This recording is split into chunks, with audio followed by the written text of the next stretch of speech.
사도행전 1장 8절에 오직 성령이 너희에게 임하시면 너희가 권능을 받고 예루살렘과 온 유대와 사마리아와 땅끝까지 이르러 내 증인이 되리라 하는 예수님의 약속과 함께 시작되고 있습니다.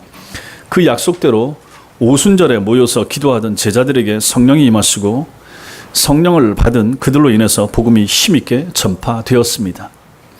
베드로의 처음 설교로 인해서 마음에 찔림을 받고 회심하여 교회 안으로 들어온 사람들의 숫자가 3,000명에 달한다라고 하는 것을 우리가 보았습니다. 사도들은 기사와 표적을 행하고 믿는 사람들은 날마다 마음을 같이하여 성전에 모이기를 힘쓰고 각자의 재산과 소유를 팔아서 각 사람의 교인들의 필요를 따라 나눠주는 놀라운 일들이 그들 가운데 생겼습니다. 그리고 사도행전 3장에는 베드로와 요한이 성전 미문에 앉아서 구걸하던 선천성 안진뱅이를 예수 그리스도의 이름으로 깨끗이 고치는 표적도 나타났습니다. 그러나 언제나 그런 기쁘고도 놀라운 일들만으로 신앙의 세계가 이어지고 또 신자의 인생이 계속될 것이라고 생각해서는 안 된다라고 하는 것을 오늘 4장이 우리에게 보여줍니다. 예수 그리스도 이름의 위대함을 드러내는 사건들로 인한 그러한 즐겁고도 감격스러운 순간들이 채 가시기도 전에 그 놀라운 주님의 함께 하심으로 인한 이적으로 인한 고난과 박해도 함께 따라온다 하는 것을 오늘 말씀이 우리에게 보여줍니다. 하나님의 일들에는 항상 양면성이 있다. 즉 밝은 면도 있고 어두운 면도 있으며 감사한 일과 염려되는 순간들이 함께 따라온다 하는 것을 우리가 알아야만 될 것입니다. 사단은 복음을 싫어하며 사도들을 잡아 가두었지만 하나님의 성령께서는 오히려 복음이 더 왕성하게 전파되도록 섭리하셨다 하는 것을 오늘 이 말씀을 통해서 우리는 보게 될 것입니다. 이 말씀을 같이 나눌 때 여러분과 저에게 성령께서 깨달음을 주시길 바랍니다. 먼저 우리는 오늘 이 말씀에서 갇힌 사도들의 모습을 봅니다. 성전 미문에서 구걸하던 40여세의 선천성 안진뱅이 거린이 일어나서 걷게 됐다 하는 것을 우리가 지난 시간까지 보았습니다. 그 사건과 관련해서 사도 베드로가 솔로몬 행각에서 설교를 하게 됐습니다. 그는 유대인들이 십자가에 못 박아 죽인 예수 그리스도를 하나님께서 다시 살리셨고 그 살아나신 예수께서 너희가 보는 이 안진뱅이 거린을 낫게 했다, 치유해 줬다. 그뿐만 아니라 하나님에 대한 믿음의 시작, 그 출처, 이거 하나님이고 예수님이시고 마지막 날 심판을 통해서 만물을 회복하실 분, 그분 또한 예수 그리스도시다 라고 하는 것을 이 베드로의 두 번째 설교를 통해서 전했습니다. 이것이 베드로의 설교였습니다. 설교의 핵심이었습니다. 한마디로 당신들이 못 박아 죽인 예수님께서 부활해 주고 구약 성경 내내 약속하셨던 메시아시며 다시 오실 심판주십니다 라고 전한 것이 베드로 설교의 핵심이 되는 것입니다. 그리고 이어지는 것이 오늘 사도행전 4장 1절입니다. 오늘 우리 한글 성경에는 말할 때에 사도들이 백성에게 말할 때 이 말할 때가 세 번째 나타나지만 헬라어 원문 성경에 보면 이것이 첫 번째 나타납니다. 말할 때가 가장 먼저 나타난다 하는 것입니다. 이것은 오늘 사도들이 잡히는 사건이 사도들의 이 설교가 다 끝난 뒤에가 아니라 그들의 설교가 계속되는 중에 이런 일이 나타났다 하는 것을 이 말씀이 우리에게 보여줍니다. 솔로몬 행각에서 우리가 지난 시간에까지 본 것처럼 솔로몬 행각에서 설교를 시작한 사람은 베드로였습니다.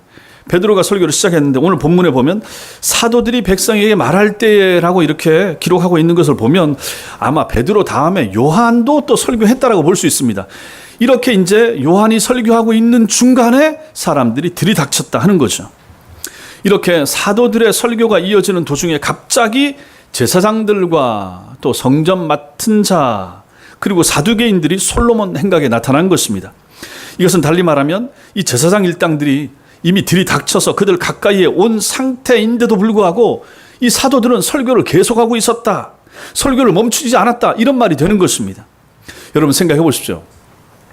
지금 이들이 설교하고 있는 이때로부터 한 2달 전만 해도 베드로와 요한은 2달 전 정도 되면 겟세마네 동산 예수님 잡히시고 이제 죽으시고 이때거든요.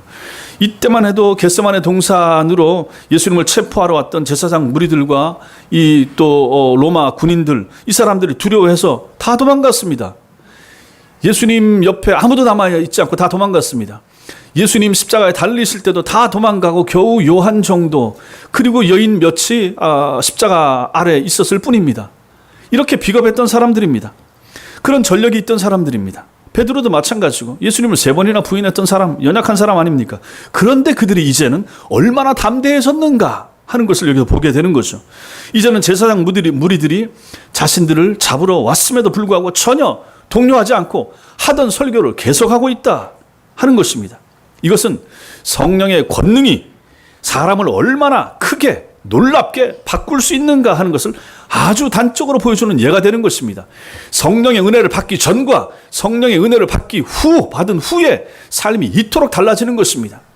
여러분과 저 자신을 봐도 마찬가지인 것입니다.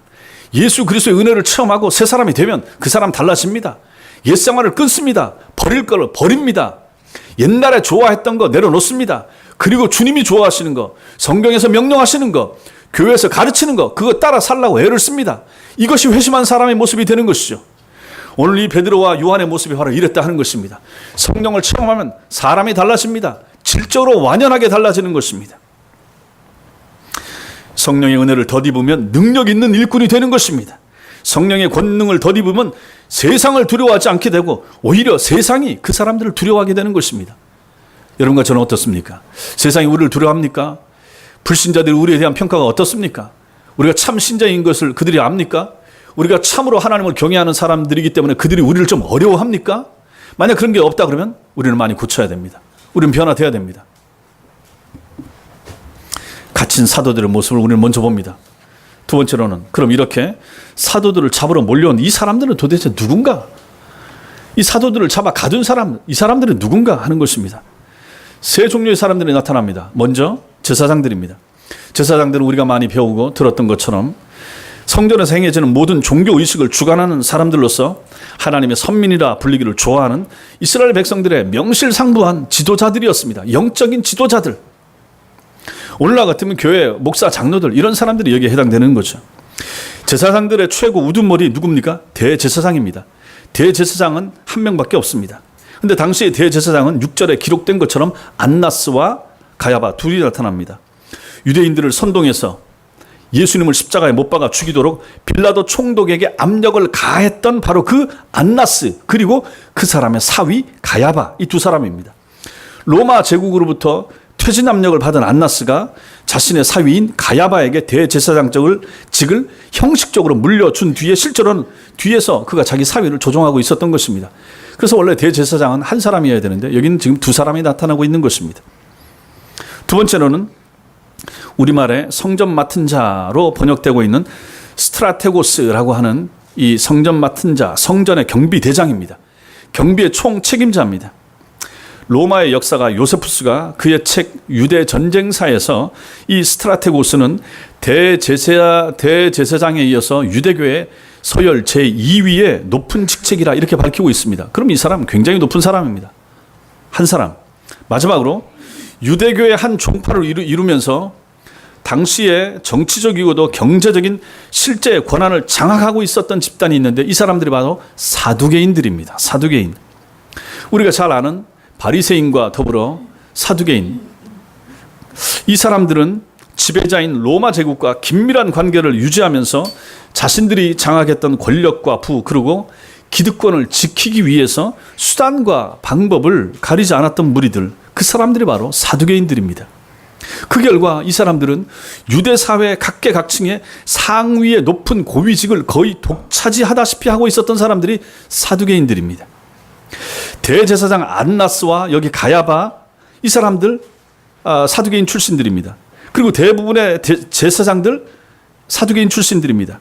유대교 서열 2위 아까 말씀드린 경비대장 스트라테고스, 이 사람 역시 사두개인들입니다. 그러므로 본문에 언급된 이 제사장들, 또 성전 맡은 자, 사두개인들, 이 사람들은 각각 별개의 사람들이 아니라 다 같은 부류로서 그들은 이스라엘 사회 전반에 걸친 최상위층의 실세 사두개인 그룹들이었다 하는 것입니다. 이 사람들은 평민 계층이었던 바리새인들과는 달리 이 사람들이 귀족 계층이었습니다. 그리고 중요한 것은 이 사람들은 몸의 부활을 인정하지 않았습니다. 그리고 영혼 불멸을 믿지 않았습니다. 상급 사상 믿지 않았습니다. 천사와 영들 존재하는 거 이것도 부정했습니다. 이런 사람들이 그 당시에 종교 지도자로서 백성들의 지도 계층을 형성하고 있었다 하는 것입니다. 이러한 그들에게 권력과 부가 집중되는 건 너무나도 당연한 거 아니겠습니까? 손안에 든 권력과 또 부를 지키기 위해서 그들의 신앙은 이 세상 중심의 현세 지향적일 수밖에 없었다 하는 것입니다. 생각해 보십시오. 내세를 안 믿어요. 천당 안 믿어요. 영혼의 존재를 안 믿어요. 하나님의 심판 안 믿어요. 몸의 부활 안 믿어요. 그러니 이 사람들이 예수님 재림 믿을 리가 없고, 그러니 아니 내세를 안 믿고 천당 신앙을 안 갖고 있는 종교 지도자면 무엇에 집중하겠습니까? 땅에, 끊임없이 땅에, 세속적인 것에, 땅의 권력에, 돈에 집중할 수밖에 없다 하는 것입니다. 보이지 않는 하나님과 막연한 내세를 믿기에는 그들이 지금 가진 권력과 부의 위력이 너무 큰 것입니다. 생각해 보십시오. 예수께서 말씀하신 것도 그렇습니다. 부자가 천당 가기 힘들다. 너무너무 부자인 거예요. 적당한 부자 말고 아주 많은 부자. 그 부자들은 땅에 너무 많은 것을 가지고 있기 때문에 왜 천당을 가야 되는 이유를 그 사람들은 알기가 어려운 거죠. 이 세상이 너무 살기 좋은 걸요. 돈 가지고 해결되는 게 너무 많은 걸요. 지금 이 사두개인들도 마찬가지라 하는 것입니다. 이것이 사두개인 집단이 이 땅에 오신 예수님을 앞장서서 못 박아 죽여버린 이유이기도 합니다. 그들은 자신이 하나님의 독생자라고 주장하고 가르치는 나사렛 출신 빈민 예수님을 자신들의 권력과 부를 지탱시켜주고 그렇게 유지시켜주고 있는 이 기존의 사회, 종교 질서, 이 뿌리를 뒤흔드는 위험 인물로 간주한 것입니다. 그렇죠. 자기들은 지금 잘 살고 있는 거예요. 자기들의 권력, 자기들의 누리고 있는 이 부, 지위 잘 가지고 있는데 예수가 나타나서 엉뚱한 소리를 하고 하나님 나라를 가르치고 하니 그 사람이 그 예수와 그 무리들이 얼마나 싫겠습니까? 위험 인물이 되는 거죠. 그런데 그 갈릴리 출신 예수의 두 제자들이 이제는 자신들의 허락도 없이 성전 안 솔로몬 행각에 나타나서 자기들이 빌라도하고 모의해가지고 제거해버린 그 예수가 부활했다라고 설교하고 있으니 이 사람들 입장에서는 얼마나 기가 막힌 일이 되겠습니까? 제자들은 예수님께서 부활했을 뿐만 아니라 그분이 구약 성경이 가르쳤던 예언했던, 그래서 유대인들이 착해 대망하면서 기다렸던 메시아요, 마지막 날 만물을 회복하실 심판주라라고 가르쳤던 것입니다. 그것은 예수 그리스도를 못 박아 죽였던 이 사두개인들로서는 도저히 그냥 넘어갈 수 없는 그러한 설교고 그러한 내용의 가르침이었다 하는 것입니다. 이것이 본문 1절이 사도들의 설교가 채 끝나기도 전에 그들이 때를 지어서 솔로몬 행각에 나타났음을 강조하는 이유가 되는 것입니다. 이 사람들은 바른 신앙을 지키는 데는 아무런 관심도 없는 반면에 자신들의 기득권을 지키는 데는 그들의 정보력과 행동이 얼마나 신속하고 구체적이고 빠른가 하는 걸 보여주는 것입니다.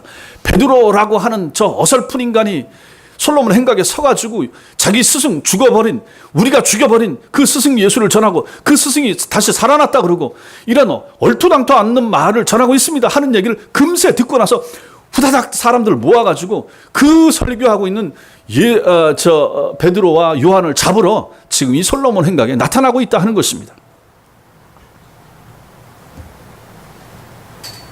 이런 자들이 당시 이스라엘의 종교 지도자였으니 이들이 어찌 그 백성들에게 바른 신앙의 길을 가르쳐 줄 수 있으며 그 사람들이 어떻게 구약 성경을 가지고 정확하게 가르쳐서 하나님을 가르치며 그 구약 성경에 나타난 그 구약 성경의 선지자들이 예언한 그 메시아가 바로 예수님이라고 하는 것을 그들에게 가르쳐 줄 수가 있었겠습니까? 말도 안 되는 거죠.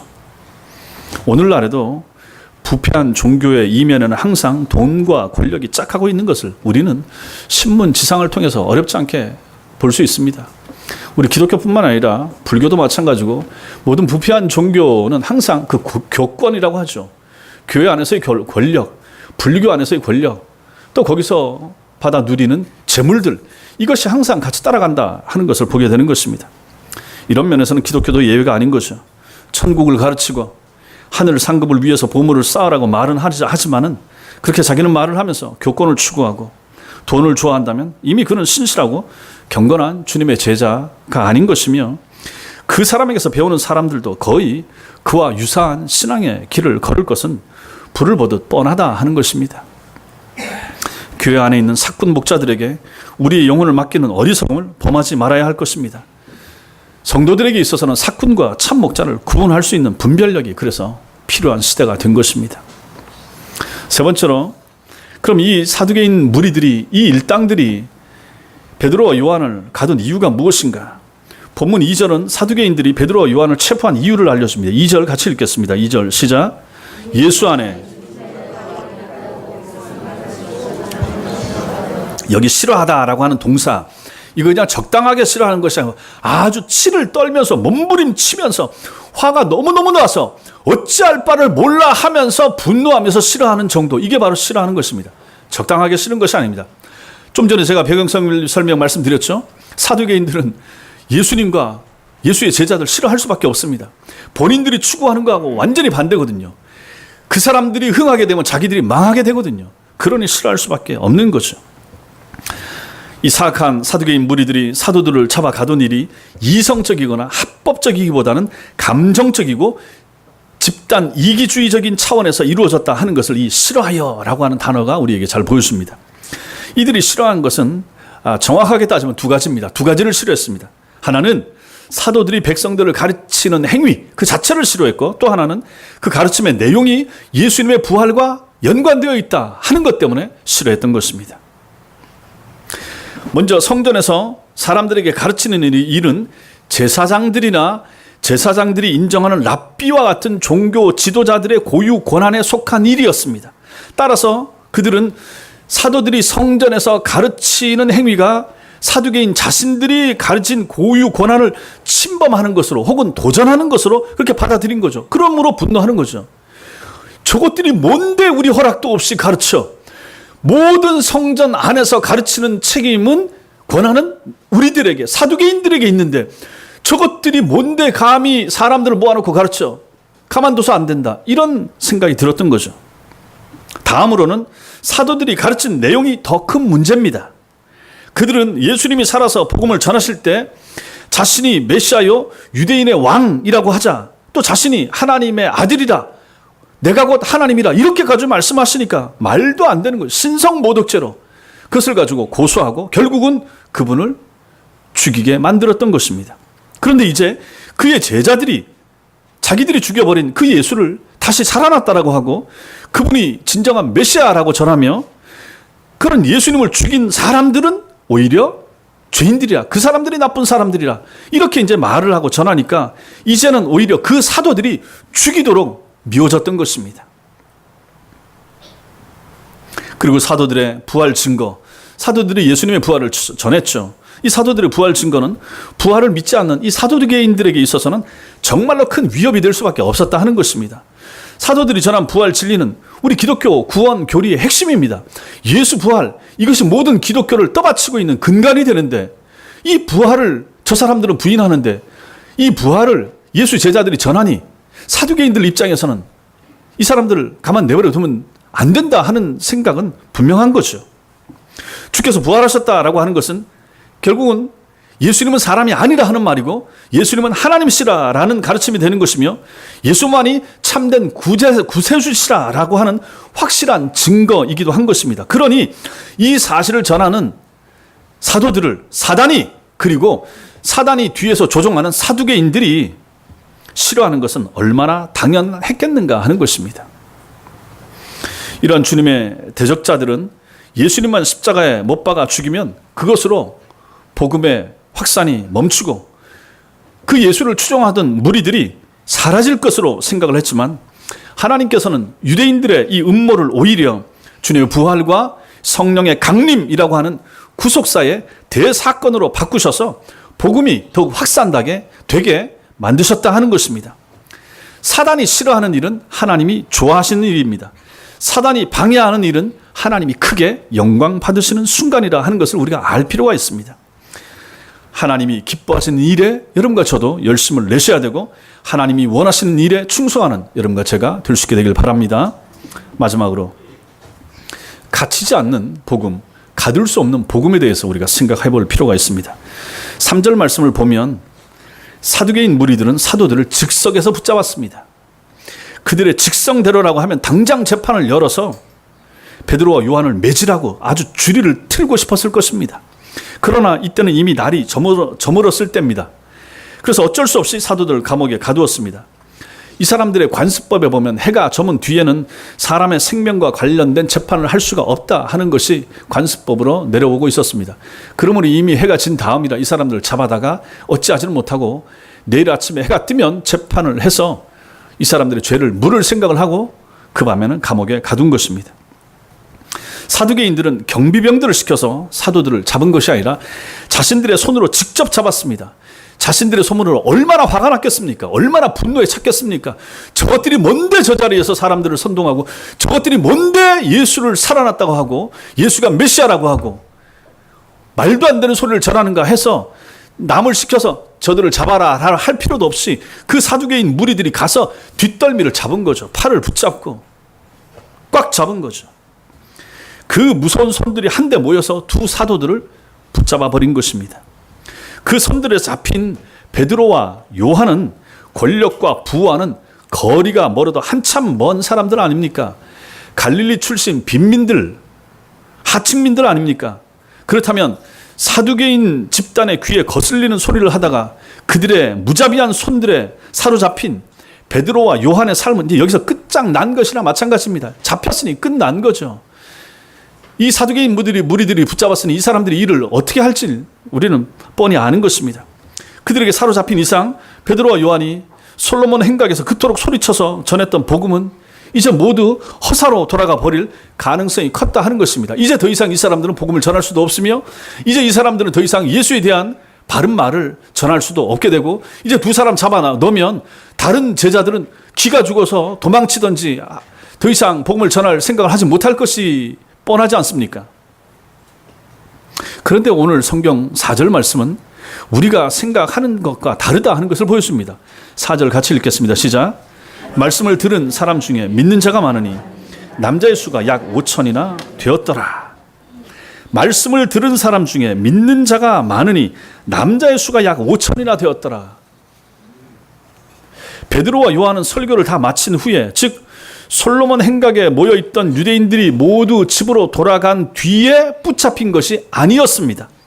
아까 우리가 말씀을 보았던 것처럼 설교하던 도중에 갑자기 들이닥친 제사장들, 성전 맡은 자, 사두개인들, 그들에 의해서 끌려갔다 그렇죠. 바꾸어 말해서 그곳에 모여서 베드로와 요한의 설교를 듣던 사람들은 모두 그 두 제자가 그 사두개인들에게 붙잡혀서 끌려나가는 것을 직접 목격했다 하는 것입니다. 본 것입니다. 사도들이 잡혀 끌려나가는 것을 본 거예요. 그들은 사도들이 잡혀가는 것을 보니 그 사람들이 생각하기를, 야, 사도들이 잡혀가는 것을 보니까 끝장났구나. 저들이 한 말이 모두 황당하구나. 저들은 별 대단한 사람들이 아니었구나. 사두개인들이 저렇게 하는 것을 보니까 저들이 한 말은 믿을 만한 것이 못 되는구나. 이렇게 생각하면서 뿔뿔이 흩어져 가지 않았다 하는 것입니다. 오히려 그 설교를 들으면서 있었던 사람들, 사도 요한과 베드로의 말을, 설교와 가르침을 들었던 사람들, 그런데 그들이 전하는 말을, 그 전하는 말 가운데 잡혀가는 모습을 본 사람들이 흩어지지 아니하고 오히려 마음에 감동을 받았다 하는 것입니다. 그리고 그 모인 무리들 가운데 2,000명이나 되는 사람들이 그 시간에 회심하고 믿는 무리 속에 들어오게 됐다 하는 것입니다. 말씀을 들은 사람들이 믿게 됐습니다. 확실히 믿음은 들으면서 나는 것입니다. 사도와 요한의 가르침을 듣고 회심한 거죠. 사도행전 2장 41절에서 베드로가 처음 설교했을 때 믿는 자의 숫자가 3,000명이나 더했다라고 했는데 이제 그 수에 2,000명이 더해서 5,000명이 된 것입니다. 그래서 오늘 이 5,000이나 된다라고 한 말은 그 앞에서 3,000명이 믿었고 이제 2,000명이 더해서 5,000명에 이르렀다 하는 것입니다. 사도들은 체포되었지만 그날 베드로와 요한의 설교를 듣고 수많은 사람들이 또다시 예수님을 영접하는 기적 같은 일들이 벌어졌다 하는 것입니다. 여러분 생각을 해보십시오. 예수께서 부활하시고 2달 남짓 만에 처음에 예수님의 제자들 12명이었죠. 마띠아가 더 포함돼서 12명. 마가의 다락방에 모여서 오순절 성령 강림을 기대하면서 기도하던 무리들 120명이었습니다. 그리고 마침내 오순절에 성령이 임하고 베드로가 설교했을 때 3,000명이 120명에 더해졌습니다. 그리고 오늘 베드로와 요한이 두 번째 설교를 했을 때 2,000명이 더해져서 5,000명이 됐다 하는 것입니다. 기하급수적으로 하나님의 성령의 역사하심이 설교를 통하여 베드로와 요한의 가르침을 통하여 사람들 마음속에 회심의 역사를 일으키고 예수 그리스도를 믿는 믿음의 반열에 서게 만들었다 하는 것입니다. 타락한 유대 종교 지도자들은 두 사도를 잡아 가둠으로 그들의 복음을 전하는 입을 막을 수는 있었지만 두 사도가 전한 복음으로 인해서 사람들의 영혼이 변화되어 주께로 돌아오는 일을 막을 수는 없었던 것입니다. 이것은 복음의 진리 위에 선 교회는 어떤 역경 속에서도 부응하는 생명력을 가진다라고 하는 사실을 여러분과 저에게 분명하게 보여줍니다. 교회는 주님의 몸입니다. 주님께서 영원히 살아 계시듯이 그 몸의 지체인 바른 교회들도 영원한 생명력을 가진다 하는 사실을 믿으시기 바랍니다. 이 땅의 교회는 건물이 아니라 누누이 말씀드렸습니다.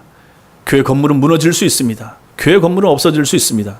그러나 믿는 무리는 사라지지 않습니다. 그 사람이 전도하고 그 사람이 또 복음을 전하고 그 믿음을 가진 사람이 전도하고 선교하고 그래서 또 다른 믿음의 사람을 낳기 때문에 그런 것입니다. 사람이 교회입니다. 건물이 교회가 아니고. 그렇다면 교회의 생명력은 참 신자에게 달려있는 것입니다. 회심한 성도가 참 신자가 되는 것이죠. 사단은 세상 속에 존재하는 하나님의 교회를 박해하고 하나님의 성도들을 잡아 가두려 하지만 그것은 불가능합니다. 눈에 보이는 교회당은 허물 수 있고 성도는 잡아 가둘 수 있고 심지어 죽일 수도 있지만 그 교회가 전한 복음, 그 성도들이 믿었던 복음 진리는 잡을 수도 없고 가둘 수도 없고 멈출 수도 없다 하는 사실입니다.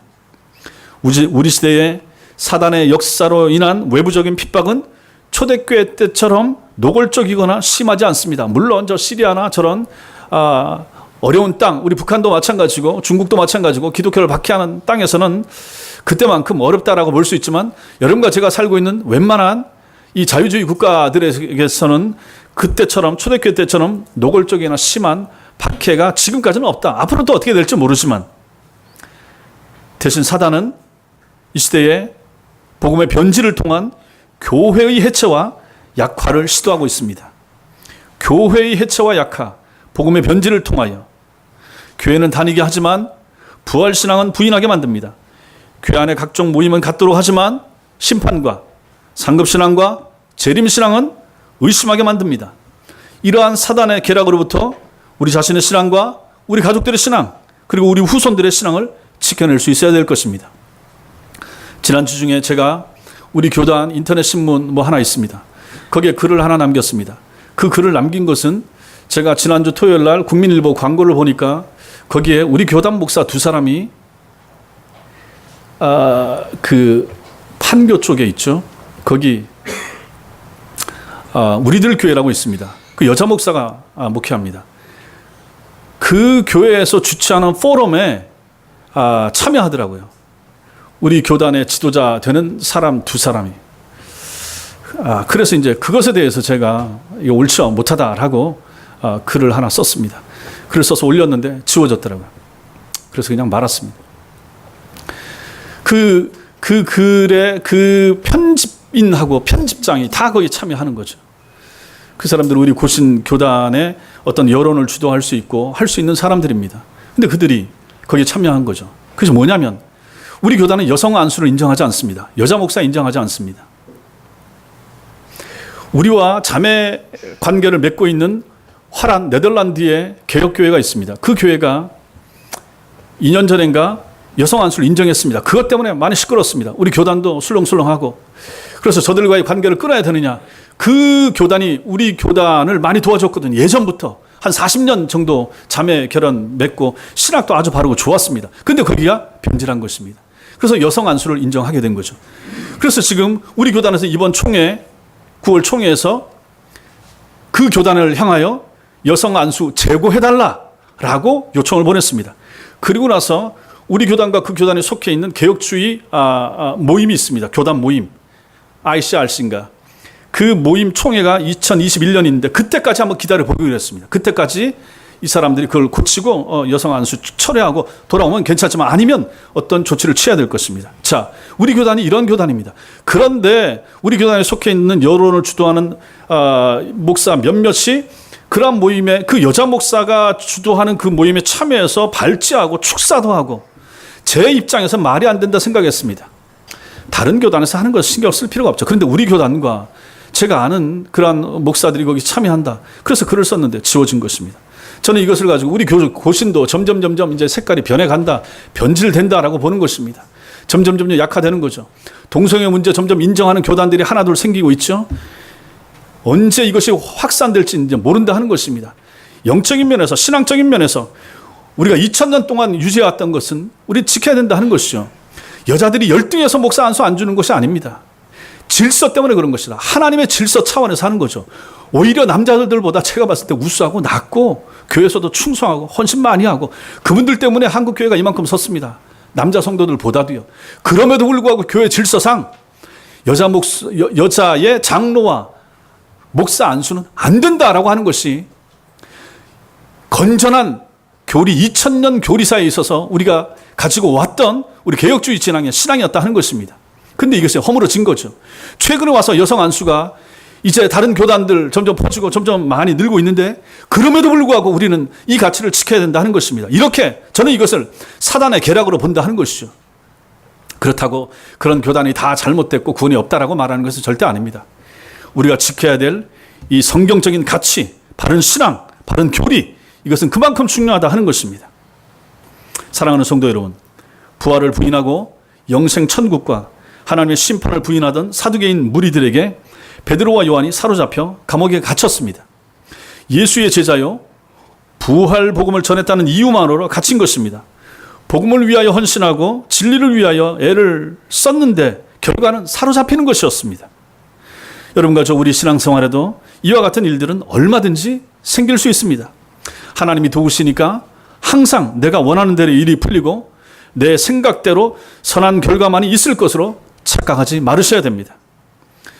선을 행했으나 악으로 갚음을 받을 수도 있고 충성했으나 욕과 비난을 들을 수도 있음을 기억하셔야 되는 것입니다. 복음을 위해 살다가 낙담하거나 좌절하지 않으셔야 합니다.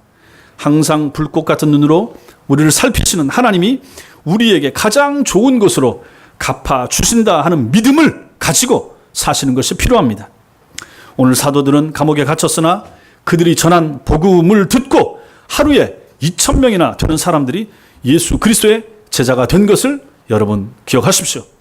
사도들의 몸은 감옥으로 가지만 사도들이 전한 말로 인해서 많은 영혼들이 자유함을 얻게 하시는 것, 이것이 바로 하나님의 일하시는 방식이 된다 하는 것입니다. 그렇다면 이것은 얼마나 기쁘고 감사한 일입니까? 이 사실을 전해 들은 감옥에 갇힌 두 사도들은 얼마나 기뻐했겠습니까? 이것이 바로 신자의 삶인 것입니다. 복음 중심으로 살고 복음을 위해서 사는 삶, 이것이 바로 신자의 진정한 삶이 되는 것입니다. 이러한 삶이 여러분과 저의 것이 될 수 있기를 주님의 이름으로 축원합니다. 기도하겠습니다.